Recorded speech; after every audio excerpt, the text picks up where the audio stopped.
We are in Portland in Maine today, and it's beautiful. We're next to Norwegian Escape, and talking to a lady on there earlier, it turns out they were supposed to be going to the Caribbean, and they've turned up in Maine. No, they're running away from a storm, so they couldn't go to the Caribbean, and they've went to Boston yesterday, she said, where we go tomorrow, and they're in Portland, Maine today.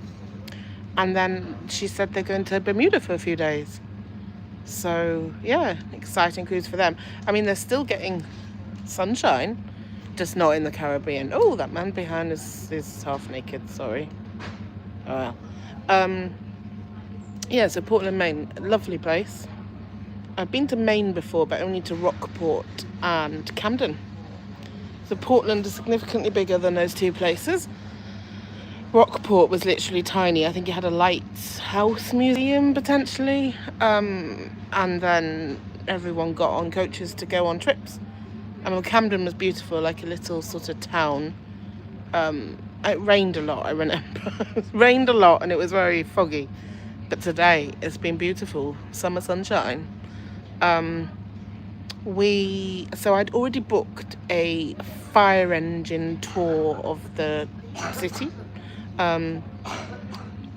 Yeah, my husband, Mr. No Cruise Control, and I never really grew out of fire engines, liking them as kids. I was obsessed with Fireman Sam as a kid.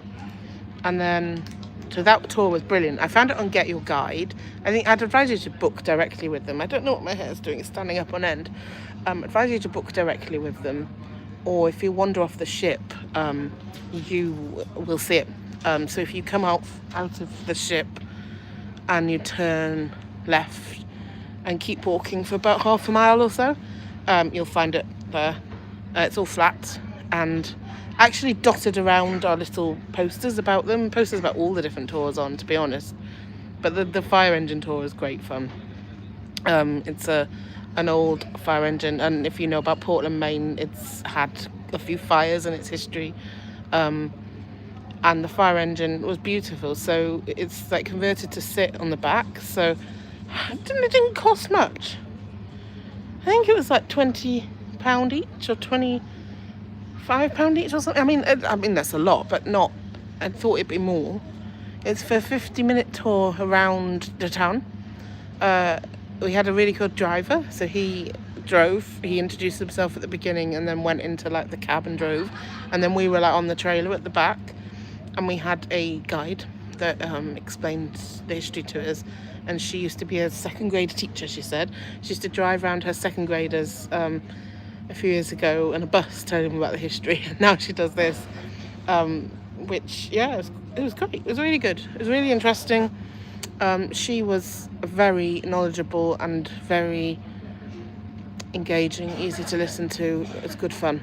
I'd actually booked, initially I'd booked for 10:30 I think, or 11 possibly, and then I was like, we're going through US Customs, I'll book later. So I was able to change the times easily on Get Your Guide, and then Customs didn't take long at all.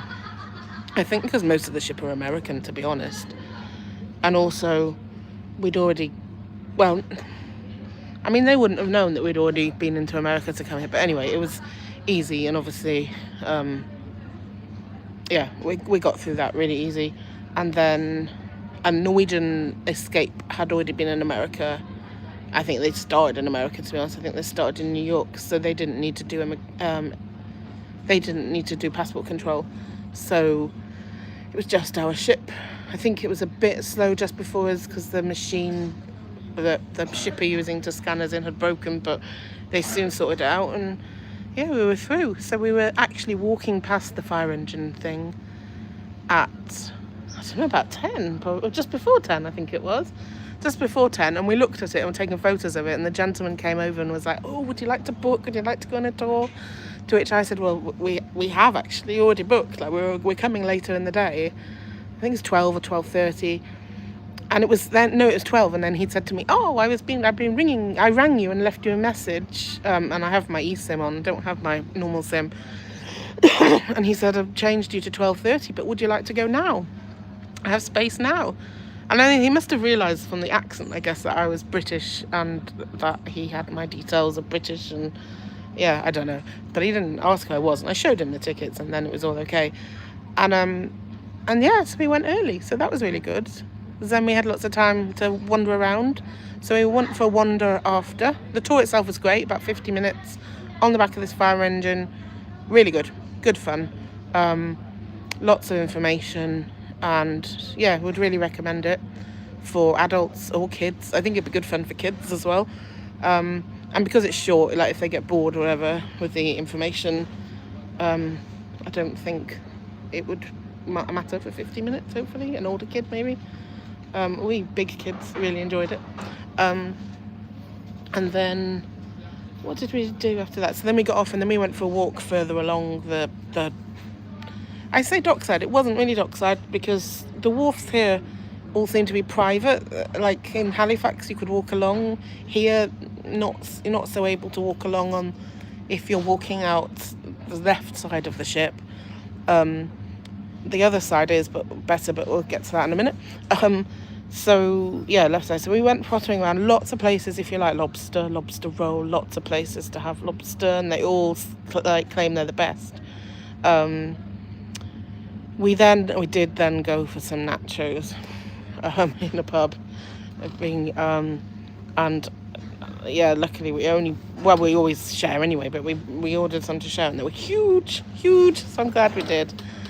And then we walked after, so we walked the other way.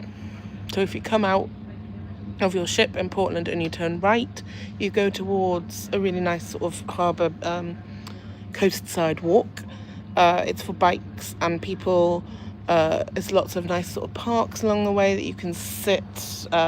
There's really cool like swinging benches we sat on, admired the view. A big yachting place here. There's lots of islands, 365 I think islands off the coast of Portland.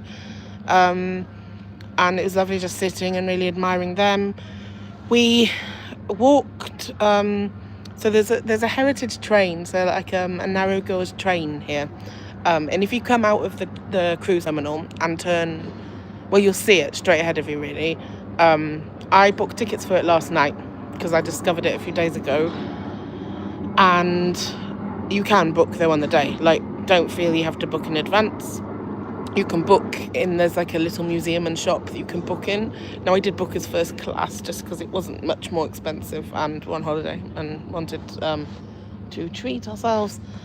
And you get a drink and a snack included. So we were wanting to try their famous whoopie pies, is it, around here. So we tried a whoopie pie and we had some blueberry iced tea. I think they're quite famous for blueberries around here as well.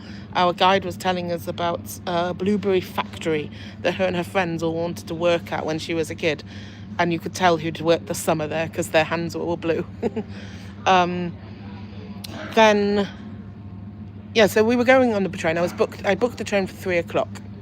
In first class you just get like a different carriage with like big they're all big cushioned seats but not much legroom, so but that's only because I guess my Mr. No Cruise Control is 6 foot and most of that is leg. So, but no, it was cozy, it was nice. I noticed that they had this really cool lift to get people in wheelchairs on and off the train, so I thought that was nice. And also the gentleman was helping the people with like relator frames.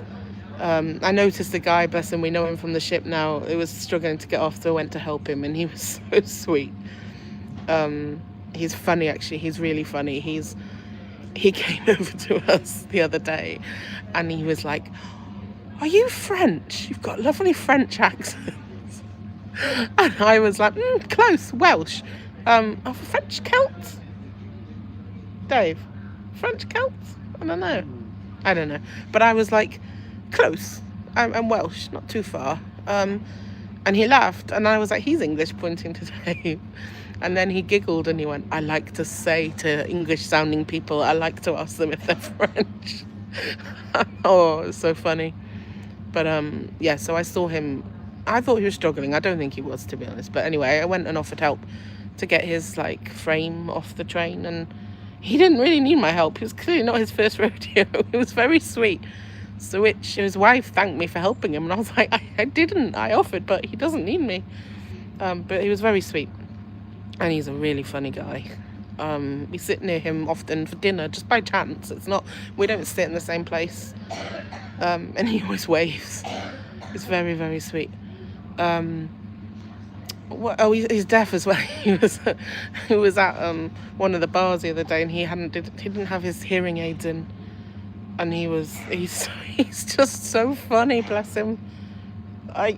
So quick and sharp. I wish I had the quick wit of his